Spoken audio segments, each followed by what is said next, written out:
À une demi-heure au sud de Beyrouth, Saïda, la troisième ville du Liban. Ici, un habitant sur deux est réfugié et la majorité vit sous le seuil de pauvreté. Chaque semaine, ce bus dépose une vingtaine de Syriennes devant une salle de théâtre. Âgées de 18 à 55 ans, toutes sont veuves de guerre et élèvent seules leurs enfants. Elles ont rendez-vous pour une session de thérapie par le jeu.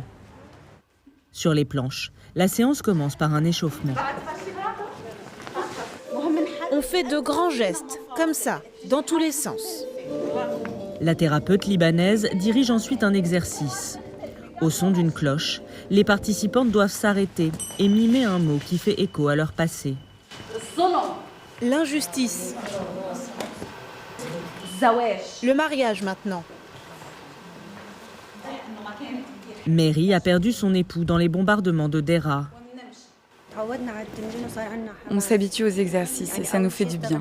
Au début, je n'étais pas sûre. J'avais une routine, je pensais tout le temps à la même chose, qu'il n'y a pas d'espoir. Notre vie, c'est emmener les enfants à l'école, manger, dormir, c'est tout. Parfois, je pense à mourir. Le cas de Mary est loin d'être isolé. Au Liban, une personne se suicide tous les 3 jours et plus d'un quart des réfugiés syriens souffrent de traumatisme, de dépression ou d'anxiété. La santé mentale est un tabou au Liban et dans toute la région, surtout pour les réfugiés. C'est vraiment un privilège. Et faire du théâtre, jouer et laisser aller des émotions qu'on a longtemps réprimées, c'est un processus de guérison. Au fur et à mesure de la séance, les corps et les langues se délient. Haya, mère de 3 petites filles, reprend confiance. Je suis heureuse, je me sens beaucoup plus calme à l'intérieur et je me sens forte. Ce qui est important, c'est que cette énergie nouvelle, je vais pouvoir la partager avec mes enfants et mes proches pour les aider eux aussi à être plus forts. Éviter que les traumatismes ne se transmettent aux générations futures, c'est l'un des buts poursuivis par une princesse du Koweït, exceptionnellement en visite au Liban et dont la fondation finance le projet. Nous essayons de construire la paix en travaillant sur le développement personnel de ces femmes.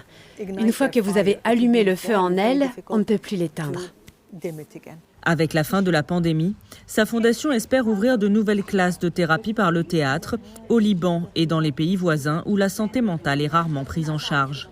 Mary, Haya et les autres repartent quant à elles affronter les difficultés de leur quotidien avec de nouvelles armes.